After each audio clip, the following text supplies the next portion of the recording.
Okay, part 4. It's starting to heat up now. So as we left, the Imperials realized that Luke is going to spring Leia and they were going to get the heck out of there. So here we go. Luke and Leia raced out of the prisoner's block, down a hallway, and right into a series of blinding explosions. Solo and Chewie came dashing toward them. "We can't go that way. Get back that way," Han yelled. The princess was obviously irritated. "You've cut off your only escape route." Solo glared. "Well, I beg your pardon, Your Highness. Would you prefer to be back in your cell?" Luke pulled out a small transmitter and called C-3PO. "3PO, check the plans of this place on the computer. How can we get out of here?" "Oh, sorry, sir," replied 3PO. "All the exits are blocked." "This is some rescue," the princess said, grabbing Luke's pistol. "Follow me." She fired at a small grate and plunged into a garbage chute. Solo pushed Chewbacca down the chute and followed with Luke. As they slid down, they could smell the awful stench of a room full of garbage. They landed in the muck of the dim chamber, but they were not alone. Some sort of horrible creature was rumbling beneath them, and then Luke vanished. "That creature's got him! Shoot!" Leia screamed to Solo. "Shoot what? I can't see it." As quickly as he had vanished, Luke appeared again. "Han, it's okay. The creature let go. I guess I didn't taste good." But then a new danger struck. With a sudden rumbling, the walls began moving closer and closer to each other.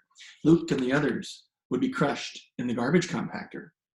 Luke shouted into his transmitter, "3PO! 3PO!" 3PO was unable to answer. When troopers had blown up the computer he and R2 were using, the robots had escaped and were now looking for another control panel. The princess, Chewie, Han, and Luke were only inches away from being crushed. Even Chewie's incredible strength couldn't stop the walls. "We're all going to be a lot thinner," Solo joked unhappily. In the nick of time, Luke heard a voice on his intercom. Sir, we found another control panel." It was 3PO. "Quick, 3PO, shut down the garbage compactor." Suddenly, the walls stopped. 3PO could hear, through the happy cheers of his friends, Luke's words. "You did it! You did it! 3PO, we're all right! Now, open the escape hatch." 3PO pushed the right switch, and the princess, Chewie, Han, and Luke ran through an empty corridor overlooking the hangar. They could see the Falcon. Luke called 3PO on his transmitter. "3PO, are you and R2 safe?" "Yes, sir, but I'm worried about my old age. We had to abandon the computer room. We're in the main hangar, across from the Falcon." Luke couldn't see the robots, but they could see a dozen or more troopers going in and out of the freighter. "Wow," Han said. "Even if Kenobi knocked out the tractor beam, we're going to have a lot of trouble getting out of here." Princess Leia saw the freighter for the first time. "You came here in that? You guys are braver than I thought."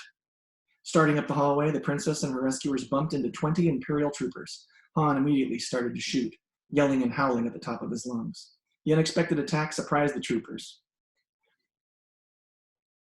and they ran with Han and Chewie at their heels. Luke and the princess took off in another direction. Solo and Chewbacca chased the troopers until they reached a dead end. The troopers were forced to turn and face their pursuers. The startled Imperials realized they had been tricked. There were only 2 attackers. "Oops, let's go, Chewie," Han shouted. "They're wise to us." The stormtroopers fired their blasters, but Solo and Chewie outran them. They slipped through a corridor just before a shield door slammed shut. "We made it, Chewie. We're safe. For now." During the fighting, Ben Kenobi made his way to the highest point in the space station. He walked along a narrow, dangerous catwalk. One wrong step, and he would fall to his death. One sound, and he would be heard by the patrolling troopers. Ben almost merged with the darkness as he made his way to the tractor beam controls. He was unbelievably quiet as he tinkered with the wires and cables, disconnecting the tractor beam. He did it! The Millennium Falcon could escape. Kenobi started to make his way back to the docking bay, dodging patrol after patrol. From all the commotion he heard, Ben knew his young friends had caused trouble on the station. He was almost back to the Falcon when he sensed something familiar. He took one more cautious step, and the black-caped figure loomed ominously before him. Darth Vader stepped from the shadows. "It's been a long time, Obi-Wan Kenobi," he said solemnly. A moment of silence passed. The 2 enemies ignited their lightsabers. Luke and Leia raced down a hallway, dodging blasts from the troopers' guns. "Quick," Luke exclaimed. "Let's get to the hatchway. Maybe we can lock it and shake them." Reaching the other side of the hatchway, Luke and the princess stopped short on the edge of the bottomless pit. Across the opening was another hatchway that would probably lead them to the ship, but the bridge was gone. Leia snapped the door shut so the troopers couldn't fire at them. "We've got to get across there somehow," she said. Luke noticed a cable. With some luck, they might be able to swing across. He whirled the cable. It fell short. He tried again. This time, success! The cable wrapped itself around some pipes and held tight. Luke wrapped the other end around his waist, grabbed the princess, jumped, and swung across. The Force was with them. They landed safely on the other side and headed down a tunnel. Han Solo and Chewbacca had avoided the stormtroopers. They were waiting at the end of the tunnel. They could see the Falcon from where they stood. Han smiled at Luke. "What took you so long?" "We met a few old friends," Princess quipped. Solo became serious. "To get aboard the freighter, we're still going to have to get past those guards." "Look!" Leia cried. In another tunnel leading to the docking area, Kenobi and Vader were fighting with their lightsabers. The flare of the sabers attracted the attention of the troopers, who ran to help Darth Vader. The Millennium Falcon was left unguarded. "Now's our chance," Solo said. "Run!" "They're headed for the ship, R2, said 3PO. "Come on, we're leaving." And here's some of the photos that go with it. There's the swing, one of the most iconic scenes in all of Star Wars, the big swing. And then they're going to race for the Millennium Falcon.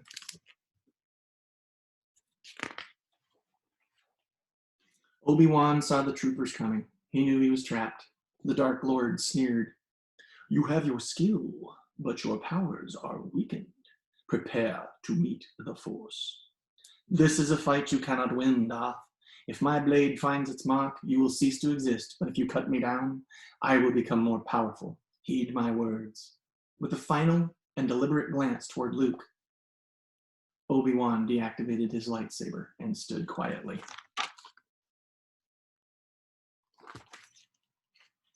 Vader was furious. He rushed forward, and with one spectacular slash, his saber seemed to cut Obi-Wan in two.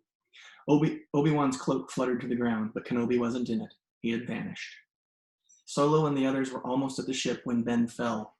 Luke screamed, "Ben!" And he and Solo began firing at the guards.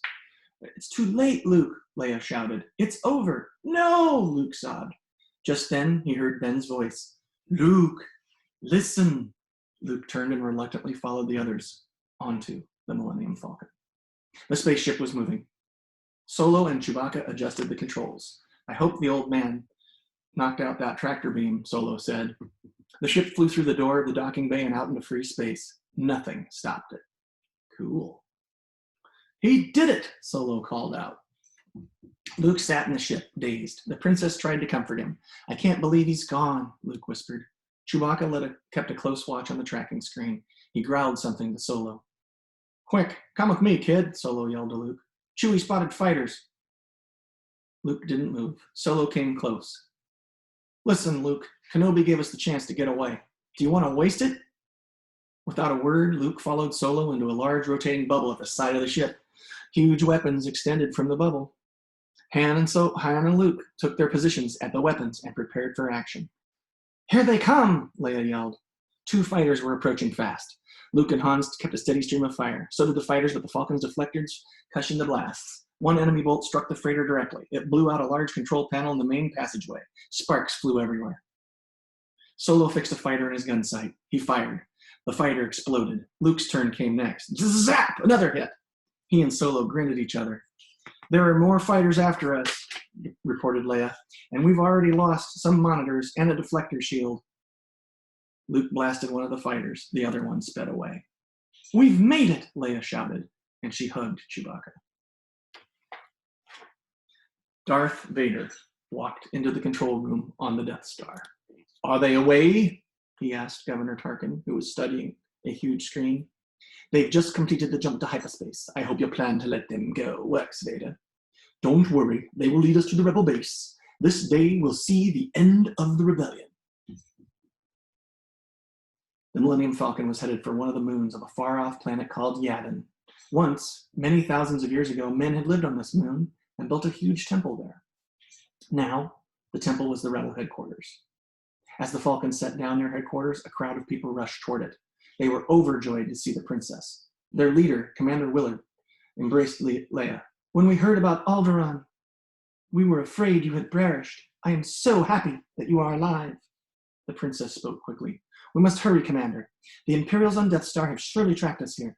You must use the information in R2 to find a weakness in the battle station. It's our only hope. And we'll be back in just a minute for part 5, the finale.